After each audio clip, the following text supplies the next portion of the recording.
My name is Clay Johnston. I'm running for U.S. Senate in 2018. And personally, I like to be somebody who's ingrained with the community. If there's something that our community wants, and my community has up until recently been Olympiad homeowner lease, now that's gone statewide. I need to know what people want. I need to know what they require from government. And without this conversation really happening, that never gets addressed. It's always, I think this is the best answer. I think this is the best answer. And then they butt heads. And then people form up into teams. And then it's, well, whichever team loses, oh well, we're just going to go with the winning team strategy. I think it needs to be more, okay, here's our strategy, here's our strategy. And like it was intended, come up with something that likely both sides won't be happy with, but it's something that moves everybody forward in a progressive manner. Something that they can look back and say, well, it wasn't the greatest, but it was definitely a step in the right direction. And that is what we're currently not seeing.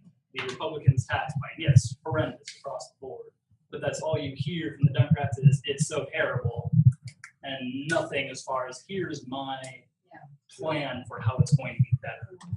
It's, this is so bad, you need to vote more of us so we can implement our bad tax plan.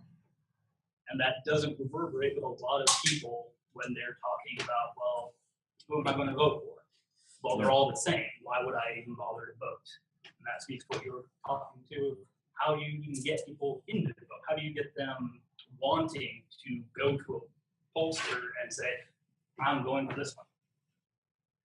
That's something that I feel I can bring to most people in the state of Washington. Why would I say that? Because I think I'm giving every single person something that they can vote for. A vote that they can be proud of voting for.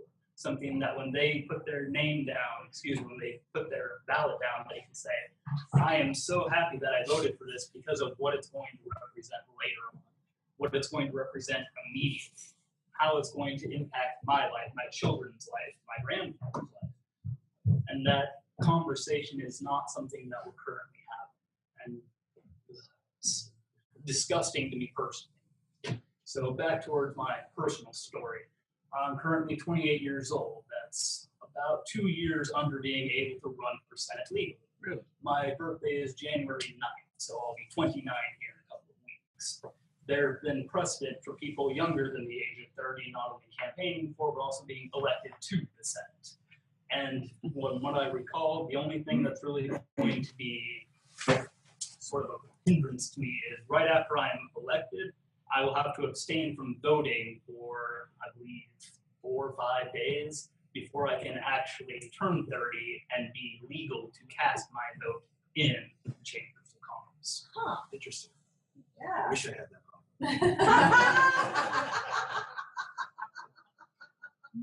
So I've got 2 degrees in IT, both are from South Puget Sound Community College. I'm currently still a student. I'm going for a 3rd degree, this one in the arts. I'm doing natural sciences, physics, chemistry, etc. Yeah. I'm also going to be a developer from the looks of things. So I'm looking at creating a public development authority. That's a Washington-only legal construct that works with municipal governments to look at certain development packages and sections and say, what can we do with this that's going to be beneficial for the community? And I'm looking at redeveloping the Olympia Brewery in Tumwater, Washington. Yay. That's been an eyesore, or at least since I can remember. It was operational around 2003, and that was by Miller Brewery took it over. But before then, it was still in this pattern of decline, and you just saw it as, well, we should do something about that. And now that it's been almost 10 years of nothing being done, the entire property is in disrepair. Almost everyone that I talk to about it, they say, something should be done about that, but I don't quite know what. And when I say, well, these are kind of the options that you have, retail, well, then Tumwater becomes like everybody else. Well, we put craft breweries, distillers in there. Well, that's what Tumwater is currently trying to do. And the problem with that is getting enough people interested, namely people who run businesses, to come in and say, yes, we're going to make this a craft brewing area.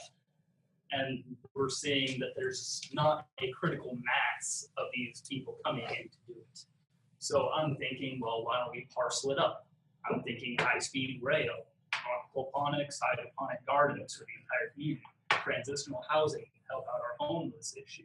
There are so many things that we can do with this land, and it's just sitting there. So one of the things I'm doing personally, assuming that this doesn't go through, is I'm going to take the probably CEO position of the PDA and move forward in getting Tumwater back into a track of being not only economically feasible, but somewhere where you actually want to live. What's PDA? Public Development Authority.